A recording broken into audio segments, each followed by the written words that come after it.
ஆமா அழுக்கா இருப்போம், கருப்பா களையா இருப்போம், ஒன்னா உசுரா இருப்போம். புள்ளிங்க இருக்காங்க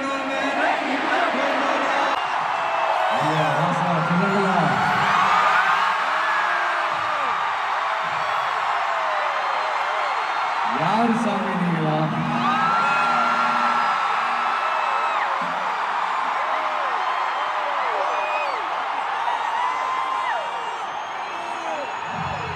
என் நெஞ்சில் குடியிருக்கும்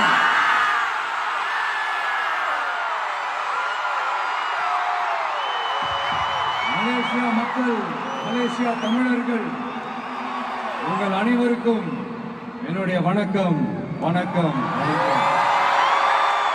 அதுலயும் குறிப்பா சொல்லணும்னா, இலங்கைக்கு அடுத்தபடியா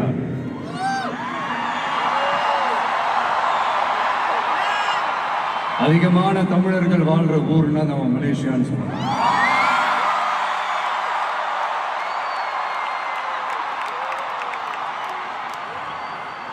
நம்ம தமிழர்கள் தான் உலகத்துல எந்த நாட்டுக்கு போனாலும் அவங்க சொந்த நாடாவே நினைச்சு உழைக்க ஆரம்பிச்சிருவாங்களே.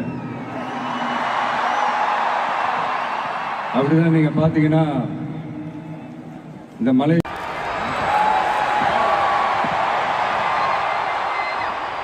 அப்படின்னு நிறைய பேர் சொல்லி கேள்விப்படும் போது உண்மையிலே ரொம்ப சந்தோஷமா தான்.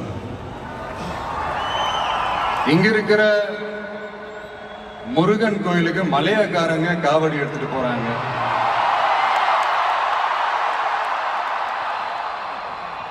இங்க இருக்கிற சைனாக்காரங்க ரொம்ப அழகா தமிழ் பேசுறாங்க. அப்படி நம்மளுடைய தமிழை, நம்ம மொழியை, நம்ம கலாச்சாரத்தை, நம்ம பண்பாட்டை இன்னும் உயிரோட வச்சிருக்கிற நம்ம மலேசியா தமிழர்களுக்கு இந்த நேரத்தில் என்னுடைய நன்றியை தெரிவிச்சுக்கிறேன். அது மட்டும் இல்ல, இத்தனை வருஷமா நீங்க தமிழ் சினிமாவுக்கு கொடுத்திருக்கிற அந்த ஆதரவு கொஞ்சம் நெஞ்ச ஆதரவு இல்லைங்க, மிகப்பெரிய ஆதரவு. இந்த ஓவர்சீஸ் பிசினஸ்ல எல்லாம் நிறைய நாடுகள் இருக்கு. அதுல ரொம்ப முக்கியமான மார்க்கெட் இந்த மலேசியா மார்க்கெட்னு சொல்லுவாங்க.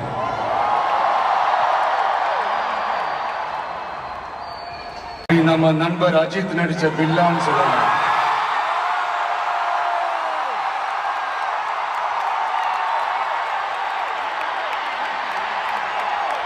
இன்னும் நிறைய படங்கள் இருக்கு. என் படங்கள்ல காவலன், குருவி எல்லாம் இங்க ஷூட் வந்தப்போ ரொம்பவே சப்போர்ட்டிவா இருந்திருக்கிறீங்க. யாதும் ஊரே யாவரும் கேளீர்னா அது நீங்க தாங்க. அப்படிப்பட்ட இந்த மலேசியால இந்த ஜனநாயகன் படத்தினுடைய, அது சொல்லாமா வேணாமான்னு தெரியல, என்னோட கடைசி படமான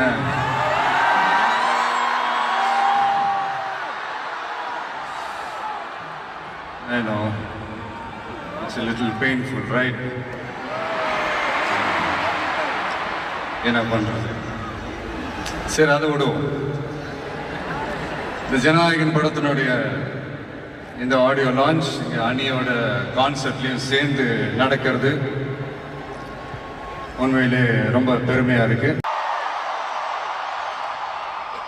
பிளஸ் இந்த மலேசியா கவர்மெண்ட்டுக்கும் இந்த நேரத்தில் என்னுடைய நன்றியை தெரிவிச்சு.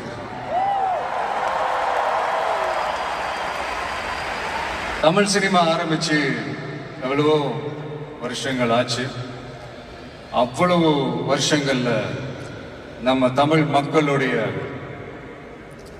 அந்த சந்தோஷத்துல, துக்கத்துல, கொண்டாட்டத்துல, குடும்பத்துல, ஆன்மீகத்துல, உழைப்புல, அரசியல்னு சொல்லி எல்லாத்துலயுமே நம்ம தமிழ் சினிமா அப்படியே கலந்து ஊறி போய் இருக்கு.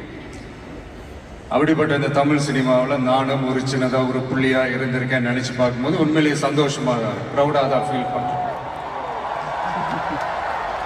சினிமா விட்டு ஏன் போறீங்க அப்படின்ட்டு நிறைய பேர் கேட்குறாங்க. சினிமான்றது ஒரு மிகப்பெரிய ஒரு கடல். அதுல ஒரு கரையோரமா ஒரு சின்னதா ஒரு மணல் வீடு கட்டணும்னு தான் நான் ஆசைப்பட்டேன்.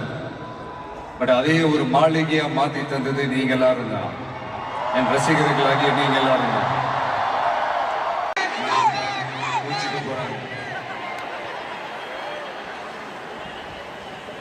ஒரு குட்டி கதை மாதிரி ஒரு ஆட்டோக்காரர் ஒரு கர்ப்பிணி பெண்ணை ஆட்டோல ஏத்திக்கிட்டு ஹாஸ்பிட்டலுக்கு போறாங்க. பெரிய மழை பெஞ்சுக்கிட்டு இருக்கு. அப்ப அவர்கிட்ட இருந்த அந்த கொடைய அந்த கர்ப்பிணி பெண்ணை கிட்ட கொடுத்துட்டு இதை எடுத்துக்கிட்டு போமா அப்படின்னு சொல்றாங்க. அப்ப அந்த பொண்ணு சொல்றாங்க, ஆனா இது எப்படி நான் உங்ககிட்ட நான் திருப்பி கொடுக்கறது? அதுக்கு அந்த ஆட்டோக்காரர் சொல்றாரு, வேற யாருக்காவது தேவைப்படுறவங்களுக்கு கொடுத்துருமா அப்படின்னு சொல்லிட்டு அவர் போயிடுறாரு. அந்த கர்ப்பிணி பெண் அந்த கொடையை எடுத்துக்கிட்டு ஹாஸ்பிட்டல் வாசலுக்குள்ள போகும்போது அந்த வாசல்ல ஒரு பெரியவர் மழைக்கு பயந்துக்கிட்டு அப்படியே கை கட்டிக்கிட்டு நின்றுட்டு இருக்கிறாரு. அந்த கர்ப்பிணி பெண் அந்த கொடையை அந்த பெரியவர்கிட்ட கொடுத்து, ஐயா இதை எடுத்துட்டு போங்க ஐயா அப்படின்னு சொல்றாங்க. அதுக்கு அந்த பெரியவர் இதே மாதிரி கேட்கிறாரு, அம்மா நீங்க யாருன்னு எனக்கு தெரியாது, எப்படிமா இந்த கொடையை நான் திருப்பி உங்ககிட்ட கொடுக்கறது? அதுக்கு அந்த பொண்ணு சிரிச்சுக்கிட்டே சொல்றாங்க, வேற யாருக்காவது தேவைப்படுறவங்களுக்கு கொடுத்துருங்க ஐயா அப்படின்னு சொல்லிட்டு போயிடுறாங்க. உடனே அந்த பெரியவர் கொடையை எடுத்துக்கிட்டு பஸ் ஸ்டாப்புக்கு வராரு. பஸ் வருது, ஏறி போகும்போது அங்க பாக்குறாங்க ஒரு பூக்கார அம்மா பூவை வச்சுக்கிட்டு ஒரு அட்டையை இப்படி மழைக்காக பிடிச்சிக்கிட்டு உட்கார்ந்துட்டு இருக்கிறாங்க. பெரியவர் போய் அந்த கொடையை அந்த பூக்கார அம்மா கிட்ட கொடுத்துட்டு அவர் பஸ் ஏறி போயிடுறாரு. பூக்காரம்மா அந்த கொடையை எடுத்துக்கிட்டு வீட்டுக்கிட்ட வரும்போது அங்க ஒரு ஸ்கூல் படிக்கிற பொண்ணு பேக்கெல்லாம் மாட்டிக்கிட்டு மழையில ஓடி வர்றாங்க. அவங்க போய் அந்த ஸ்கூல் பொண்ணு கிட்ட கொடையை கொடுத்துட்டு, மழையில நனையாதம்மா இதை எடுத்துக்கிட்டு போங்க அப்படின்னு சொல்றாங்க. அந்த பொண்ணு தேங்க்ஸ் அப்படின்னு சொல்லிட்டு வீட்டுக்கிட்ட வரும்போது அந்த பொண்ணோட அப்பா பதட்டத்தோட வாசல்ல நின்றுட்டு இருக்கிறாரு. பொண்ணு மழையில நனைஞ்சுக்கிட்டு வரணுமே அப்படின்ட்டு. அந்த அப்பா வேற யாரும் இல்ல, அந்த ஆட்டோக்காரர்.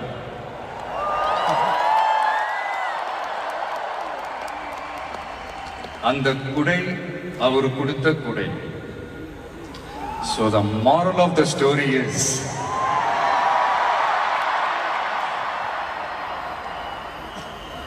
முடிஞ்ச வரைக்கும் எல்லாருக்கும் சின்ன சின்னதா ஒரு நல்லது, சின்ன சின்னதா ஒரு ஹெல்ப் அது செஞ்சு இருந்து பாருங்க. லைஃப் ஒரு மாதிரி ஜாலியா இன்ட்ரெஸ்டிங்கா இருக்கும். ஒரு ஃபேமஸ் சேயிங் ஒன்று இருக்கு, வெள்ளத்துல தவிக்கிற ஒருத்தருக்கு நீங்க படகு கொடுத்தீங்கன்னா பாலைவனத்துல நீங்க தவிக்கிறப்போ அது ஒட்டகமா வந்து நிற்கும். இப்ப யாராவது உங்களுக்கு ஏதாவது கெடுதல் செஞ்சுட்டாங்கன்னு வைங்களேன், அது நீங்க பழி வாங்கிட்டீங்கன்னு வைங்களேன், அந்த நாள் முழுக்க நீங்க சம மகிழ்ச்சியா இருப்பீங்க. எப்படி பார்த்தல, எப்படி பழி வாங்கினேன். ஆனா அதே மனுஷனை மன்னிச்சு விட்டு பாருங்க, வாழ்நாள் முழுக்க நிம்மதியா இருப்பீங்க. அதனால யாரையும் கஷ்டப்படுத்துறதுக்கோ, யாரையும் அவமானப்படுத்துறதுக்கோ, யாரையும் பழி வாங்குறதுக்கோ இல்லைங்க இந்த வாழ்க்கை. நான் முடிஞ்ச வரைக்கும் முன்னாடியே சொன்ன மாதிரி சின்ன சின்னதா ஒரு நல்லது, ஒரு சின்ன சின்னதா ஹெல்ப் இது செஞ்சு பாருங்களேன். எங்கேயோ ஒரு இடத்துல ஃபியூச்சர்ல உங்களுக்கு இது கை கொடுக்கும் அப்படின்னு நான் நம்புறேன். பிடிச்சிருந்தா எடுத்துக்கங்க, இல்லைன்னா விட்டுருங்க. Free advice. இப்போ இந்த ஈவெண்ட், இந்த ஹீரோ ஆஃப் திஸ் ஈவெண்ட்டுக்கு வருவோம், மிஸ்டர் அனிருத். அவருக்கு நான் ஒரு பேர் வைக்கலான் இருக்கேன், MDS. Anybody? Ramya, can you guess? Vijay, can you guess? MDS. தெரியல சார், நீங்களே சொல்லுங்க. Musical departmental store. அதாவது அந்த ஸ்டோரை திறந்து நீங்க உள்ள போயிட்டீங்கன்னா அன்லிமிட்டடா என்ன வேணுமோ எவ்வளவு வேணுமோ எல்லாத்தையும் எடுத்துக்கிட்டு ஹாப்பியா வரலாம். அது சாங்ஸா இருக்கட்டும், பிஜிஎம்மா இருக்கட்டும், இல்லை பேக்ரவுண்ட் ஸ்கோரில் அந்த பிட் சாங்ஸாக இருக்கட்டும், எஃபெக்ட்ஸாக இருக்கட்டும், இந்த மாதிரி என்ன டிசப்பாயிண்ட் பண்ணதே இல்லை அனி. அது என்னுடைய படம் ஆல்பமாக இருக்கட்டும், இல்லை மற்றவங்க படம் ஆல்பமாக இருக்கட்டும், படிப்படியாக ஏறி போய்கிட்டே இருக்கிறாரு. ஸோ ஹாப்பி ஃபார் யூ அனி. அண்ட் என்னுடைய டைரக்டர் ஹெச் வினோத் ஒரு சமூக பொறுப்புள்ள ஒரு இயக்குனர் சொல்லலாம்.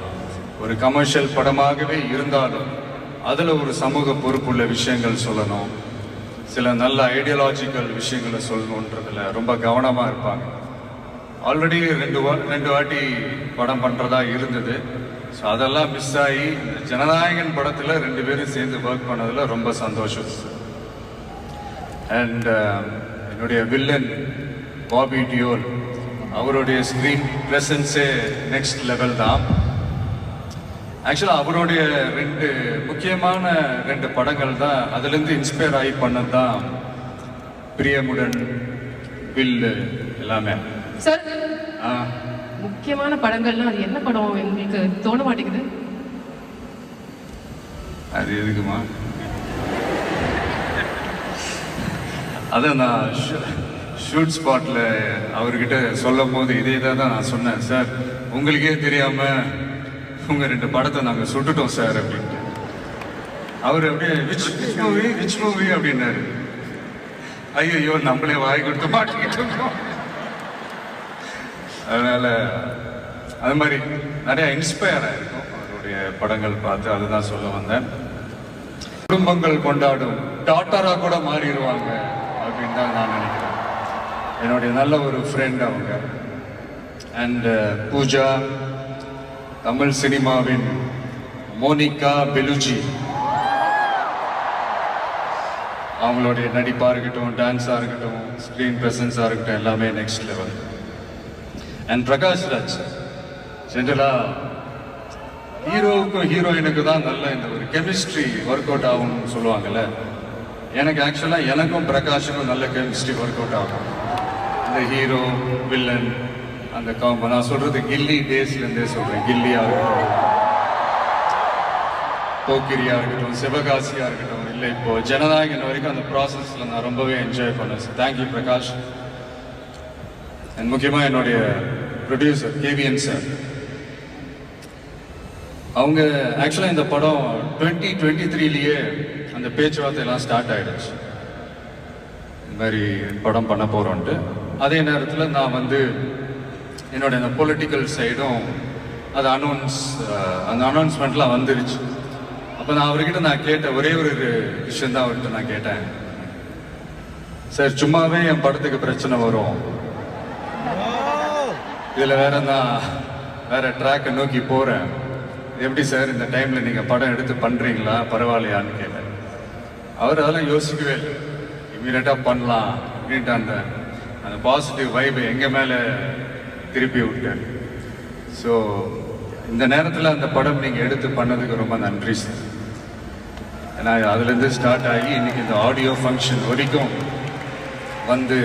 நின்றுருக்கிறோம். எதுலையுமே தலையிட மாட்டார். நம்மளுடைய கோ ப்ரொடியூசர்ஸ் ஜெகதீஷ், லோஹித்லாம் சொல்லுவாங்க, இவர் என்ன சார் எதுலையுமே தலையிடவே மாட்டாரு, என்ன நடக்குது, ஏது நடக்குது, ஷூட்டிங் நடக்குதா இல்லையா, என்ன செலவாகுது, எதுவுமே கேட்க மாட்டேன்றாரு.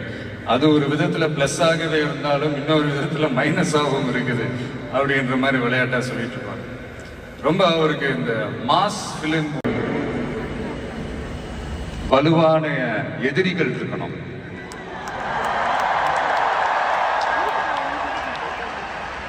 சும்மா வர்றவங்க போறவங்களால ஏத்துட்டு இருக்க முடியாது இல்லையா. வலுவா இருக்கிறவங்கள தானே எதிர்க்க முடியும். அப்பதானே நாம ஜெயிக்கிற அளவுக்கு வலிமையா இருக்கோம்னு அர்த்தம். இப்ப ரீசெண்டா நம்மளை பத்தி ஒரு பேச்சு ஒண்ணு ஓடிட்டு இருக்கு. விஜய் என்ன தனியா வருவாரா அணியா வருவாரா? நம்ம எப்பங்க தனியா இருந்திருக்கிறோம்?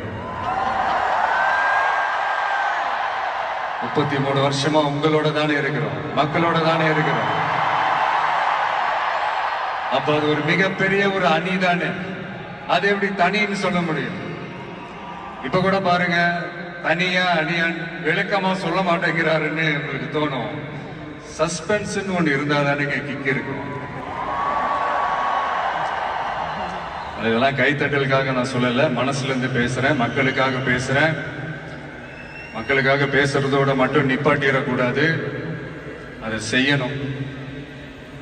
எல்லாத்தையும் விட முக்கியம் செய்யறத தான் சொல்லணும். So 2026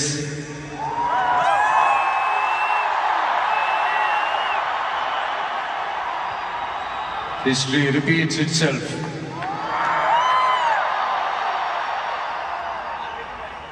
Let's be prepared to embrace it for the people. Thank you, Malaysia. Thank you once again.